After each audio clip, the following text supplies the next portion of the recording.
الحمد لله الحمد لله رب العالمين والعاقبة للمتقين والصلاة والسلام على أشرف الأنبياء والمرسلين وعلى آله وأصحابه أجمعين. أعوذ بالله من الشيطان الرجيم. بسم الله الرحمن الرحيم. يا أيها الذين آمنوا اتقوا الله حق تقاته ولا تموتن إلا وأنتم مسلمون. يا أيها الناس اتقوا ربكم الذي خلقكم من نفس واحدة وخلق منها زوجها وبث منهما رجالا كثيرا ونساء واتقوا الله الذي تساءلون به والأرحام إن الله كان عليكم رقيبا. يا أيها الذين آمنوا اتقوا الله وقولوا قولا سديدا يصلح لكم أعمالكم ويغفر لكم ذنوبكم ومن يطع الله ورسوله فقد فاز فوزا عظيما. أما بعد فإن خير الحديث كتاب الله وخير الهدي هدي محمد صلى الله عليه وسلم وشر الأمور محدثاتها وكل محدثة بدعة وكل بدعة ضلالة وكل ضلالة في النار. أعوذ بالله من الشيطان الرجيم. بسم الله الرحمن الرحيم. قاف والقرآن المجيد بل عجبوا أن جاءهم منذر منهم فقال الكافرون هذا شيء عجيب أإذا متنا وكنا ترابا ذلك رجع بعيد قد علمنا ما تنقص الأرض منهم وعندنا كتاب حفيظ بل كذبوا بالحق لما جاءهم فهم في أمر مريج أفلم ينظروا إلى السماء فوقهم كيف بنيناها وزيناها وما لها من فروج والأرض مددناها وألقينا فيها رواسي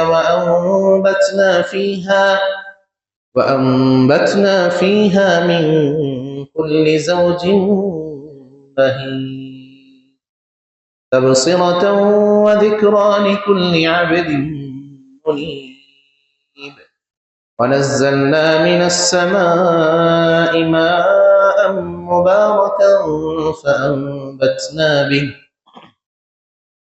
فأنبتنا به جنات وحب الحصيد والنخل باسقات لها طلع نضيد رزقا للعباد وأحيينا به بلدة ميتا كذلك الخروج كذبت قبلهم قوم نوح وأصحاب الرس وثمود وعاد وفرعون وإخوان لوط وأصحاب الأيكة وقوم تبع كل كذب الرسل فحق وعيد أفعينا بالخلق الأول بل هم في لبس من خلق جديد إلى آخر السورة.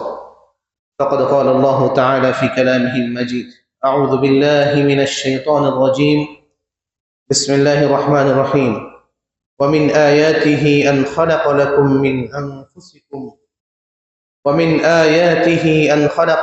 من أنفسكم وأزواجا لتسكنوا إليها وجعل بينكم مودة ورحمة إلى آخر الآية. যাবতীয় তারিফ, যাবতীয় গুণগান, সমস্ত প্রশংসা মহান আল্লাহ রাব্বুল আলামিনের জন্য, যিনি আমাদেরকে একটি আত্মা থেকে সৃষ্টি করেছেন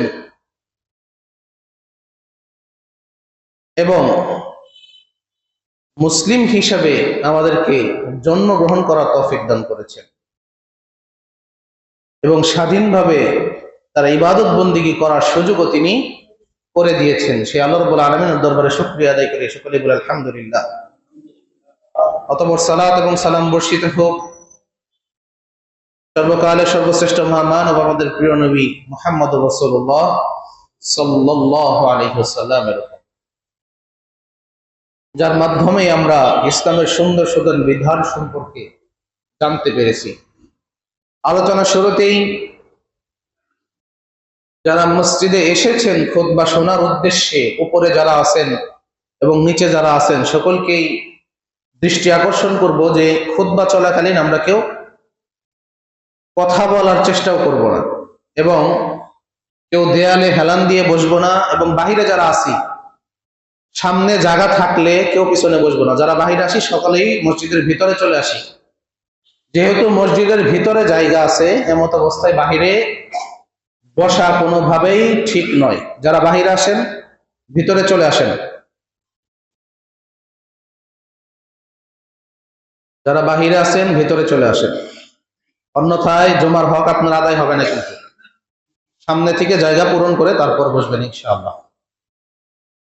তো যাই হোক, আলোচনা শুরুতেই বলছিলাম যে সমস্ত প্রশংসা আর আল্লাহ রাব্বুল আলামিনের জন্য, যিনি আমাদের একটি আত্মা থেকে সৃষ্টি করেছেন। সেই আত্মাটা কি? কে? আল্লাহ রাব্বুল আলামিন সূরা নিসার 1 নম্বর আয়াত, যেটা আমরা সবসময় আলোচনা শুরুতেই তেলাওয়াত করি, আল্লাহ তাআলা বলছেন, ইয়া আইয়ুহান নাস ইত্তাকু রাব্বাকুম, হে মানুষ সকল, তোমরা কি করো? তোমাদের রবকে ভয় করো। আল্লাযী খালাকাকুম মিন নাফসিন ওয়াহিদা, যিনি তোমাদের একটি মাত্র নফস থেকে সৃষ্টি করেছেন, একটি মাত্র আত্মা থেকে সৃষ্টি করেছেন। সেই আত্মাটাকে আমাদের পিতা আদম আলাইহিস সালাম, মিন নাফসিন ওয়াহিদা ওয়াজআলা মিনহা যাওজাহা, এবং সেখান থেকে সৃষ্টি করেছেন তার স্ত্রীকে। তাকে? হাওয়া আলাইহিস সালাম। আদম আলাইহিস সালাম থেকেই তাকে সৃষ্টি করা হয়েছে, আদম আলাইহিস সালাম। ওয়াবাসসা মিনহুমা রিজালান কাসীরা ওয়া নিসাআ, এবং তাদের উভয় থেকে সৃষ্টি করা হয়েছে অসংখ্য নারী, অসংখ্য পুরুষ। এই যে আমরা, তাহলে শুরুতে আল্লাহ রাব্বুল আলামিন সৃষ্টি করেছেন কাকে? আদম আলাইহিস সালাম, তারপরেই তার স্ত্রীকে। অর্থাৎ সূচনা লগ্নে থেকেই নারী আছে না নাই? আছে। তো এমত অবস্থায় আমাদের মসজিদেও তো মহিলাদের ব্যবস্থা আছে নাকি? রাসূল সাল্লাল্লাহু আলাইহি ওয়াসাল্লাম যখন নবুয়ত প্রাপ্ত হলেন, ইসলাম প্রচার শুরু করলেন, তখন কি শুধু পুরুষদের মধ্যে ইসলাম প্রচার হয়েছে, না নারীদের মধ্যেও হয়েছে? নারীদের মধ্যেও হয়েছে। এবং ইসলামের জন্য সর্বপ্রথম যে জীবন উৎসর্গ হয়েছিল তার নাম কি? সুমাইয়া আলাইহিস সালাম। তিনি একজন নারী ছিলেন। আর তারপরে আরো অনেক মহিয়াসী নারীর কথা আমরা ইতিহাসের পাতায় পাই, হাদিসের মধ্যেও অনেকের কথা বলা আছে। ফেরাউনের স্ত্রী কিন্তু নেককার ছিলেন, তার নাম কি? আসিয়া। তারপর ঈসা আলাইহিস সালামের মায়ের কথা আমরা জানি, মারিয়াম। কোরআনুল কারীমেও আছে তার কথা। তারপর আমরা অনেক হাদিস থেকে আরো অনেক কিছু জানতে পারি। রাসূলুল্লাহ সাল্লাল্লাহু আলাইহি সাল্লামের প্রথম স্ত্রী আমাদের মা খাদিজা রাদিয়াল্লাহু আনহা। তারপরে মা আয়েশা রাদিয়াল্লাহু আনহার কথা আমরা জানি। তারপর রাসূলুল্লাহ সাল্লাল্লাহু আলাইহি সাল্লামের কন্যা ফাতেমা রাদিয়াল্লাহু আনহার কথা আমরা জানি। আরো অনেক মহিয়াসী নারীর কথা আমরা জানি। আজকে এই জন্য এগুলো বলতেছি যে আমাদের ইসলামে পুরুষদের যেরকম গুরুত্ব রয়েছে, নারীদেরও সেরকম গুরুত্ব রয়েছে। তা আলোচনা শুরুতেই উপরে যারা মহিলা আছেন তাদেরকে অনুরোধ করব যে আল্লাহ রাব্বুল আলামিন আপনাদেরকে অনেক মর্যাদা দিয়েছেন। ইসলাম সম্পর্কে আপনাদেরও জানার অধিকার আছে। জুমার খুতবা শুনবেন, ইসলাম শিখবেন। শুধু জুমার খুতবা না, আরো যত মসজিদে ইসলামী কথাবার্তা হবে সেগুলো শোনার জন্য যদি আপনারা আসেন, আমাদের নিষেধ করার কোনো অধিকার নাই, যেহেতু ব্যবস্থা আছে। কিন্তু বিগত জুমাগুলোতে যে আমি মসজিদের হক সম্পর্কে আলোচনা করেছি, উপরে যারা আছেন মনোযোগ দিয়ে শুনেন, যে মসজিদের হকগুলো সম্পর্কে যে আলোচনা করেছি, আমাদের কারো মাধ্যমে যেন মসজিদের হক বিনষ্ট না হয়। মসজিদে আমরা আসি, মসজিদের আদব যদি আমরা রক্ষা না করি, তাহলে আসার থেকে না আসাটাই কিন্তু ভালো। কেননা নারীদের আসা ফরজ না, কিন্তু আসলে উপকৃত হবেন, সোয়াব হবে, সবই ঠিক আছে। কিন্তু আসার পর যদি উপরে বিশৃঙ্খলার সৃষ্টি হয়, এই মাইকের আওয়াজ যে পর্যন্ত যাচ্ছে, সকল মা বোনদের দৃষ্টি আকর্ষণ করছি যে অনেক মহিলাই খুতবা শোনার জন্য আসতো, এখন আসতে চায় না। একটা কারণে কি, যে উপরে এত কথাবার্তা হয় যে খুতবা কিছুই বুঝি না। এটা কিন্তু খুব একটা ভালো কথা না। আমরা আপনাদের জন্য ব্যবস্থা করেছি। এখন এই সুযোগে অনেকেই মন্তব্য করবে যে নামাজ বন্ধ করে দেওয়া হোক, মহিলাদের আসার দরকার নাই। যদি বন্ধ করে দেওয়া হয় তাহলে কি কোনো উপকার হবে? আমরা যেরকম অজ্ঞই থেকে যাব। অথচ রাসূলুল্লাহ সাল্লাল্লাহু আলাইহি সাল্লাম যে নবুয়ত প্রাপ্ত হওয়ার পর যখন তাকে সালাত দেওয়া হয়েছিল, এই সালাত এমন একটি ইবাদত, এই সালাত আদায় না করলে ঈমান থাকে না, আমরা জানি। তবে একটা জিনিস স্মরণ করে দিতে চাই যে ইসলামের যতই বিধান আছে, যত বিধান আছে, সব বিধানই আল্লাহ রাব্বুল আলামিন জিবরিল আলাইহিস সালামের মাধ্যমে রাসূল সাল্লাল্লাহু আলাইহি সাল্লামের কাছে ওই বিধানগুলো পাঠিয়েছেন ওহী আকারে। কিন্তু এই সালাত একমাত্র ইবাদত যেটা কোনো ফেরেশতার মাধ্যমে বা কোনো কিছুর মাধ্যমে রাসূল সাল্লাল্লাহু আলাইহি সাল্লামকে আল্লাহ রাব্বুল আলামিন দেন নাই। সরাসরি কি করেছেন? জিবরিল আলাইহিস সালামের মাধ্যমে মসজিদুল হারাম থেকে বাইতুল মুকাদ্দাসে নিয়ে গেছেন। সেখানে সকল নবী রাসূলের সাথে বাইতুল মুকাদ্দাসে রাসূল সাল্লাল্লাহু আলাইহি ওয়াসাল্লাম সালাত আদায় করছেন। এবং সেখান থেকে কি সাত আসমানের উপরে সরাসরি আল্লাহ রাব্বুল আলামিনের সাথে সাক্ষাৎ, নিজের চোখে সরাসরি দেখেন নাই, সেখানে একটা নূরের পর্দা ছিল, কিন্তু সরাসরি কথোপকথন হয়েছে। একদম কোনো মাধ্যম ছাড়া সরাসরি এই সালাতটা আল্লাহ রাব্বুল আলামিন রাসূল সাল্লাল্লাহু আলাইহি সাল্লামকে দিয়েছিলেন। কয় ওয়াক্ত?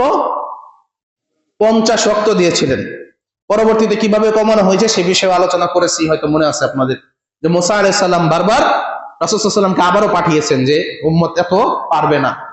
করতে করতে যখন 5 ওয়াক্তে চলে আসছে, 50 ওয়াক্ত থেকে কমতে কমতে মুসা আলাইহিস সালাম আবারও বলছেন যে আপনি আবারও যান, আরো কমান। রাসূল সাল্লাল্লাহু আলাইহি ওয়াসাল্লাম বলছিলেন না, আমার লজ্জা হয়, এই 5 ওয়াক্ত নিয়ে আবার যাব, এটা আমি যাইতে লজ্জা বোধ করছি, এর জন্য এই 5 ওয়াক্তই আমাদের উপর ফরজ। কিন্তু এই 5 ওয়াক্ত আমরা ঠিকভাবে আদায় করতে পারি না, বা আদায় করি না, পারি না বললে ভুল হবে। কিন্তু আমরা যদি কেউ 5 ওয়াক্ত সুন্দরভাবে আদায় করি, তাহলে আল্লাহ রাব্বুল আলামিন কিন্তু সেই 50 ওয়াক্তের সওয়াবই আমাদের আমলনামায় দান করবেন। সুবহানাল্লাহ। তো যেটা বলছিলাম, রাসূল সাল্লাল্লাহু আলাইহি ওয়াসাল্লাম যখন সালাত চালু করলেন, এই সালাতের বিধানটা নিয়ে যখন দুনিয়ার জমিনে আসলেন, তখনও কিন্তু নারীরা মসজিদে যেত না? রাসূল সাল্লাল্লাহু আলাইহি ওয়াসাল্লামের যুগেও যেত, এবং সেই যুগ থেকে শুরু করে আজকে পর্যন্ত মসজিদুল হারাম, মসজিদুল নববীতে একদিনের জন্য নারীদের প্রবেশ কিন্তু নিষিদ্ধ করা হয় নাই। হয়েছে? একটা দিনের জন্য নিষিদ্ধ করা হয় নাই। কিন্তু আমাদের দেশে কিছু আলেম ওলামা বিভিন্ন ভাবে ঘুরিয়ে পেঁচিয়ে বোঝানোর চেষ্টা করে যে ফিতনা, নারীরা মসজিদে আসলে কি হবে? ফিতনা হবে। অথচ সেই সমাজের নারীরাই রাস্তাঘাটে যখন বেপরদা ভাবে চলাফেরা করে, সেই বিষয়ে কঠোর নিষেধাজ্ঞা কাউকেও দেয় না। সেই সমাজের নারীরাই ঈদ উপলক্ষে বা যে কোনো কাজে বেপরদা ভাবে মার্কেটে ঘুরে বেড়াচ্ছে। বিবাহের অনুষ্ঠানের নামে বিধর্মীদের সংস্কৃতি, বিভিন্ন গায়ে হলুদ, তারপরে আরো বিভিন্ন প্রোগ্রামে নারীরা যেভাবে বেহায়ার মধ্যে অনুষ্ঠানে অংশগ্রহণ করতেছে আমাদের চোখের সামনে, এগুলো সম্পর্কে কঠোর কোনো বক্তব্য নাই। এগুলো যে হারাম সেগুলো আমরা খুব একটা শুনি না। শুনি কি মসজিদে আসলে ফিতনা হবে,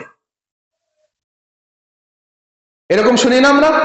কিন্তু রাসূলের জামানা থেকে শুরু করে আজকে পর্যন্ত মসজিদুল হারাম বা মসজিদে নববীতে বা বাইতুল মুকাদ্দাসের কথাও যদি বলি, সব জায়গায় কি নারীদের সালাতের ব্যবস্থা রয়েছে। নারীরা জুমার সালাতে অংশগ্রহণ করে, এবং কি পাঞ্জেগানা সালাতেও তাদের অংশগ্রহণের ব্যবস্থা রয়েছে। এর জন্য আমি এটা বলতে চাচ্ছি যে তাদের মসজিদে আসতে নিষেধ করার কোনো সুযোগ নাই। কিন্তু এই ব্যাপারে মহিলারা যদি আমাদেরকে হেল্প না করে, তারা যদি উপরে বিশৃঙ্খলা সৃষ্টি করে, তাহলে তো সমস্যা। তাই আশা করব যারা মসজিদে আসবেন, নিয়ত করে আসবেন, যেহেতু ইসলামে নারীদেরও মর্যাদা আছে, আপনাদের সম্পর্কেও আলোচনা করা হবে। এতদিন হয় নাই বিভিন্ন কারণে, আপনারা আসতেছেন, আপনাদের নিয়েও গুরুত্বপূর্ণ অনেক তথ্য আছে, সেগুলো ধারাবাহিক আকারে খুতবায় আলোচনা করা হবে। কিন্তু যখন শুনবো যে উপরে যারা যায় তারা আলোচনা বুঝেই না, তখন তো ওই আলোচনা করতে আর মন চায় না। এজন্য আজকে যারা আসছেন মসজিদে, বিশেষ করে মক্তবের যে ছাত্রীরা আছে, তারা কিন্তু সবই মোটামুটি বলে যে উপরের অবস্থাটা কেমন।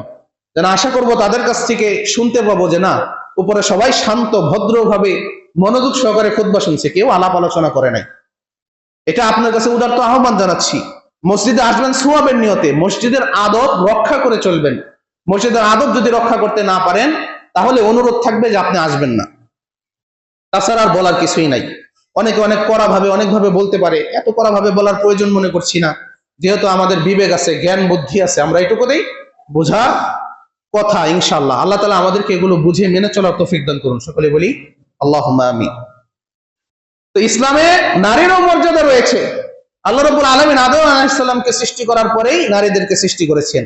কিন্তু আমাদের দেশে এক প্রকার সেকুলার ইসলাম বিদ্বেষী এরা কি নারীদের মস্তিষ্ককে ধোলাই করে যে ইসলামে নারীর অধিকার নাই, ইসলামে নারীকে কি করা হয়েছে, ছোট করা হয়েছে, এটা করা হয়েছে, সেটা করা হয়েছে। বিশেষ করে পর্দার বিষয়টা তারা হাইলাইট করে। আরেকটা বিষয় হাইলাইট করে যে এই দেখো, বাবার জমিতে ছেলের কতখানি হক আর মেয়ের কতখানি হক। এই কথা বলে আমাদের মা বোনদের মস্তিষ্ককে তারা ঘায়েল করে নিচ্ছে। আর এর কারণ হচ্ছে আমাদের সমাজে ইসলামী শিক্ষাটা তেমন, ইসলামী শিক্ষার প্রচলন নেই। আমরা যদি ইসলামী শিক্ষায় শিক্ষিত থাকতাম, মহিলারা যদি ইসলাম সম্পর্কে মোটামুটি একটা ভালো ধারণা রাখতো, তাহলে এই সকল কথায় তারা কখনো ঘায়েল হতো না বা ভুল বুঝতো না। আমরা যারা পরীক্ষা দেই, যারা পড়ালেখা করেছি, A+ পেতে হলে কি করতে হয়? সব নম্বরে কি 80-র উপরে, সব সাবজেক্টে 80-র উপরে নাম্বার পেতে হয়, তাই না? বর্তমান নিয়মে। তো এর মধ্যেও কিন্তু কোনো সাবজেক্টে কম হয়ে যায়। যেমন আমরা মাদ্রাসা লাইনে পড়াশোনা করেছি, কোরআন এবং হাদিস দুইটা সাবজেক্ট মিলা কিন্তু গড়ে নাম্বার দেওয়া হয়। তবে আরবি প্রথম পত্র দ্বিতীয় পত্র, যারা জেনারেল আছেন, বাংলা প্রথম পত্র দ্বিতীয় পত্র, ইংরেজি প্রথম পত্র দ্বিতীয় পত্র, এগুলো মিলে কিন্তু গড়ে নাম্বার দেওয়া হয়। যেমন একটাতে 80 পাইছি, আরেকটাতে, দুইটা মিলে 160 পাইতে হবে। তার মধ্যে একটাতে 70 পাইছি, আরেকটাতে যদি 90 পাই তাহলেও A+। কিন্তু কম বেশি কিন্তু হয়েছে ঠিকই, কিন্তু গড়ে গিয়ে কি সমান সমান A+ই হয়ে গেছে। বুঝাইতে পারছি কথাটা? ঠিক তেমনি নারী পুরুষের ক্ষেত্রে এমন কিছু বিষয় আছে যে কোনো ক্ষেত্রে পুরুষকে অগ্রাধিকার দেওয়া হয়েছে, আবার কোনো ক্ষেত্রে নারীদের অগ্রাধিকার দেওয়া হয়েছে। কিন্তু দুইটা মিলে কি আসলে সকলকেই পরিপূর্ণভাবে অধিকারটা ইসলামে প্রদান করা হয়েছে। কিন্তু এখন যদি আমি চিন্তা করি যে হায় হায়, বাংলায় একটা গরুর রচনা লিখতে গেলে 10 পৃষ্ঠা না লিখলে মোটামুটি নাম্বার দেয় না। আর অঙ্ক পরীক্ষায় আধা পৃষ্ঠার একটা অঙ্ক করলেই তার থেকে বেশি নাম্বার দিয়ে দেবে। এখন যদি আমরা আন্দোলন করি যে না, বাংলা আমরা এত লিখবো না, অঙ্ক যতটুকু লিখলে এত নাম্বার দেওয়া হয়, বাংলায় অতটুকু লিখলে অত নাম্বারই দিতে হবে, এই আন্দোলন যদি শুরু করে দিই, আন্দোলন যৌক্তিক হবে? হবে না। আবার বাংলা 5 পৃষ্ঠা পরীক্ষা দিলাম, দেওয়ার পরে 2-3টা বানান ভুল হলো, 2-3টা বানান ভুল হলে 20-এর মধ্যে 3-4 নাম্বার কাটা গেল। কত পাইলাম? 16, 17 অথবা 15 নাম্বার দিল। কিন্তু অঙ্ক যখন আমরা করি, অঙ্কের সবই ঠিক আছে, কিন্তু ফলাফলে গিয়ে ফলাফলটা অন্য হয়ে গেছে, আর সব ঠিক আছে, তাহলে কত নাম্বার দিবে? হ্যাঁ, 0 নাম্বার দিবে। তো বাংলায় 3-4টা ভুল করার পরেও যদি 20-এর মধ্যে 15 পাওয়া যায়, তাহলে অঙ্কে একটা ভুল করার কারণে কেন 0 দিবে? এটা নিয়ে যদি আন্দোলন শুরু করে দেই, আন্দোলন কি ঠিক হবে? কিন্তু আমাদের বিবেক খাটিয়ে বুঝতে হবে কি, যে আসলে ওই বিষয়টা ওই জন্যই, আর এই বিষয়টা এই জন্য, যে অঙ্ক যা মনে হয় তাই করি, ফল যদি না মিলে উপরে যা আছে কোনো কিছুর দাম নাই। কিন্তু বাংলাতে তা না, যতটুকু লিখছি, যতটুকু ভুল হয়েছে শুধু ওইটুকু নাম্বার কাটা হয়েছে। যেমন ভাবে আমরা মুসলিম, আমরা ইমান আমল যতই পরেজগারগিরি দেখাই, যতই দান সৎকা করি, যতই সত্য কথা বলি, হকের পথে থাকি, যদি নামাজ না পড়ি কিছুরই দাম নাই। যদি নামাজ না পড়ি কোনো কিছুর দাম নাই, একদম 0, শূন্য হাতে জাহান্নামে যেতে হবে। কিন্তু অন্যান্য ইবাদতকে কিন্তু এত এরকম গুরুত্ব দেওয়া হয় নাই। ওইটা পালন করবেন না, ওইটার জন্য শাস্তি আছে, ওইটার শাস্তি কোনোভাবে আপনাকে দেওয়ার পর আল্লাহ রাব্বুল আলামিন হয়তো ক্ষমা করবেন। কিন্তু বেনামাজি অবস্থায় মৃত্যুবরণ করলে এটার আর কোনো আমলের দিকে তাকানোই হবে না, সব বাদ, একদম 0। এই জিনিসটা আমাদের বুঝতে হবে। তো নারীদের ক্ষেত্রে আমরা যদি বলি যে আমরা শুধু হাইলাইট করি কি, হায় হায়, বাবার সম্পত্তির 3/2 পুরুষের আর 1 ভাগ হচ্ছে নারীর, 2 ভাগ ভাই নিবে আর 1 ভাগ বোন নিবে। এটা তো একটা বৈষম্য হয়ে গেল। কিন্তু আসলে কি বৈষম্য? একজন পুরুষ, তার উপর দায়িত্ব রয়েছে, মা বাবা যখন বৃদ্ধ হবে তাদের ভরণ পোষণ করতে হবে না হবে না? মা বাবার ভরণ পোষণ না করলে নারী কি জাহান্নামে যাবে? এই বাড়ির মেয়ে বিয়ে হয়ে শ্বশুর বাড়ি চলে গেছে, তারপর এখানে মা বাবা যদি কষ্টে থাকে, ওই মেয়ের কি গুনাহ হবে না? ওনার ছেলের এটার দায়ভার রয়েছে, মা বাবার ভরণ পোষণের দায়িত্ব রয়েছে। একজন পুরুষ যখন বিবাহ করবে, তার স্ত্রীর ভরণ পোষণের দায়িত্ব আছে না নাই? অবশ্যই আছে। তার যে সন্তান সন্ততি হবে, সেগুলোর ভরণ পোষণের দায়িত্ব আছে না নাই? তা তো আছেই। ইসলামে আরো কিছু দায়িত্ব আছে। প্রতিবেশীর খোঁজখবর নিতে হবে। নিজে স্বাবলম্বী, প্রতিবেশী যদি না খেয়ে থাকে তাহলে সে রাসূলের উম্মতি না, মুসলিমই না। প্রতিবেশীর অধিকার নিয়ে একদিন খুতবা দিয়েছিলাম, শুনছেন তো? তারপর আরো যত ফকির মিসকিন ইয়েতিম আছে, তাদের দিকে খেয়াল রাখতে হবে। কত দায়িত্ব একজন পুরুষের। আর একজন নারী, সে লক্ষ টাকার মালিক, তার স্বামী কষ্ট করে রোজগার করে তাকে খাওয়াবে। সে যদি ইচ্ছা করে আমি এখান থেকে 1 টাকাও আমার স্বামীকে দিব না, তাও তার বাধ্যবাধকতা নাই, আছে? এখন যদি আমি বলি না আমার স্ত্রীর এত টাকা আছে, তাহলে আমি এত ইনকাম করবো কেন, সেখান থেকে আগে ভাঙি, এই যুক্তি চলবে না? আমার স্ত্রীর টাকার মালিক আমার স্ত্রী নিজে একাই, কিন্তু আমি যে উপার্জন করব সেখানে আমার স্ত্রীর হক রয়েছে।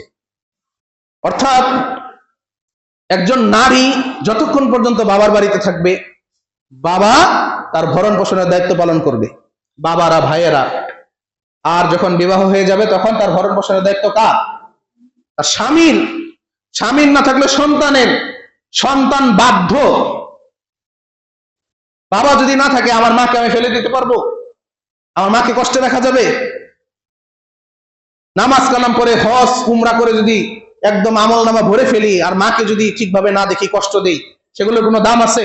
কোনো দাম নাই। আমি বাধ্য আমার মার ভরণ পোষণ করতে। তাহলে একজন নারীর জীবনে চলার পথে যা যা প্রয়োজন, বিবাহের আগ পর্যন্ত সে বাবার পক্ষ থেকে পাবে, বিবাহের পরে স্বামীর পক্ষ থেকে, সন্তানদের কাছ থেকে সে পেতে থাকবে। কিন্তু তারপরেও তো তাহলে আর কিছু প্রয়োজন আছে? তার কোনো প্রয়োজনই নাই। তারপরেও বাবার সম্পত্তির 1/3 কিন্তু সে পাচ্ছে, অর্থাৎ এটা আরো অতিরিক্ত পাচ্ছে সে। শুধু সম্পত্তি কতটুকু ভালো পেল সেইটুকু যদি হিসাব করি, আমাদের মন খারাপ হয়ে যাবে মা বোনদের। কিন্তু দায়িত্বের দিকে যদি তাকাই, তখন দেখবেন আপনারা আমাদের থেকে কত আরামে রয়েছে।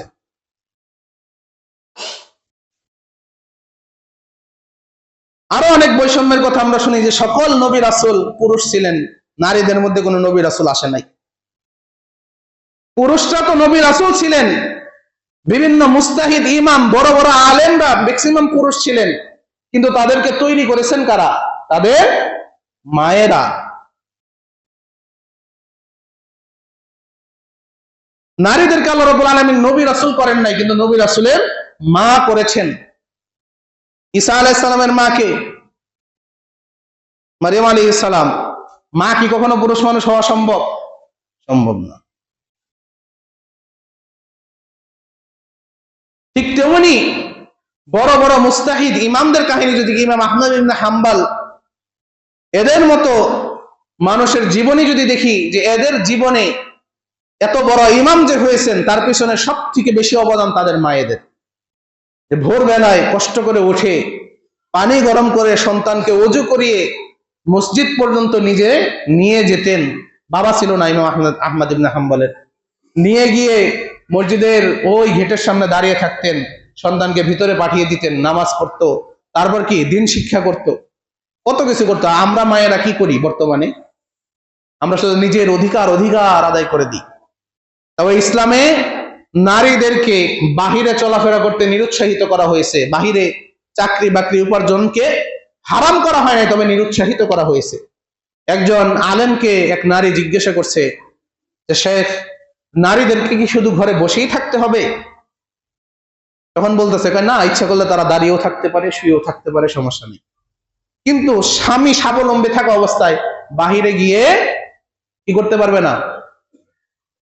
উপার্জনের নামে বাহিরে চলাফেরা বা বাহিরে মানুষের সাথে চলাফেরা করতে পারবে না। এখানে আমরা আমাদের অনেকের মন খারাপ হয়ে যায় যে পুরুষদের স্বাধীনতা আছে, নারীদের স্বাধীনতা নাই। নারীদেরও তো স্বাধীনতা আছে, পুরুষদেরও দায়িত্ব আছে, নারীদেরও দায়িত্ব আছে। পুরুষের দায়িত্ব যেমন বাহিরে কষ্ট করে আয় রোজগার করে স্ত্রী সন্তানের ভরণ পোষণ করা, ঠিক তেমনি নারীর দায়িত্ব হচ্ছে কি, পুরুষ যখন বাহিরে থেকে কষ্ট করে পরিশ্রম করে বাড়িতে ফিরবে তখন তার সেবা শুশ্রূষা করা, তাকে তার কি প্রয়োজন সেই প্রয়োজন মেটানো, এবং যে সন্তান আল্লাহ রাব্বুল আলামিন দান করেছেন সেই সন্তানকে কিভাবে আল্লাহ তাআলার একনিষ্ঠ বান্দা হিসেবে গড়ে তোলা যায় সেই চেষ্টা করা।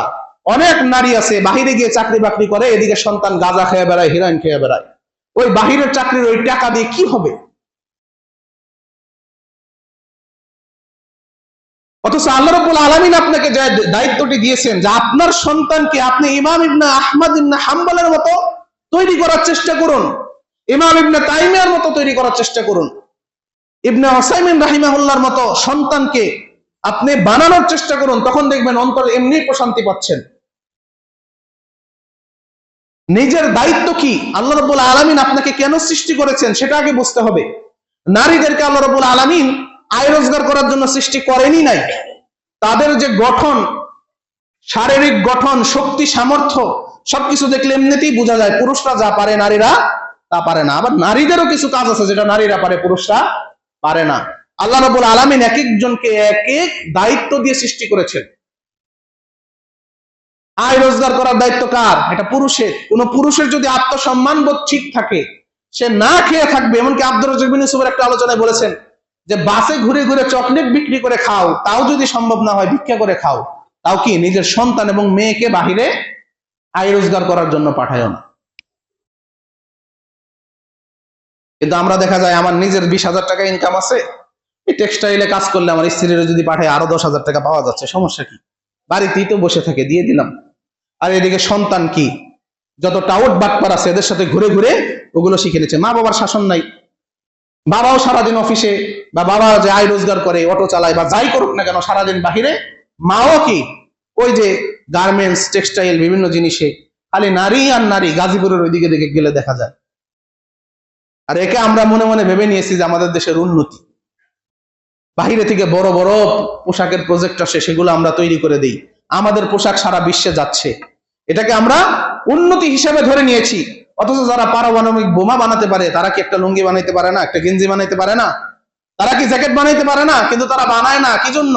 কারণ সস্তায় পাচ্ছে আমাদের কাছ থেকে, তাই জন্য তারা এদিকে সময় ব্যয় করে না, কিছু টাকা এদিকে পাঠিয়ে দিলেই সব পাওয়া যাচ্ছে। কিন্তু আমরা এটাকেই কি আমাদের উন্নতি ভেবে নিয়েছি। এইরকম উন্নতি চলতে থাকলে কখনোই আমাদের দেশ উন্নত হবে না। এই জন্য মা বোনদেরকে দৃষ্টি আকর্ষণ করছি যে আপনাদের যে দায়িত্ব, আপনাদের অনেক বড় দায়িত্ব। একটা ইউনিভার্সিটির প্রফেসর যা পারবে না, আপনাকে সেটা পেরে দেখাতে হবে।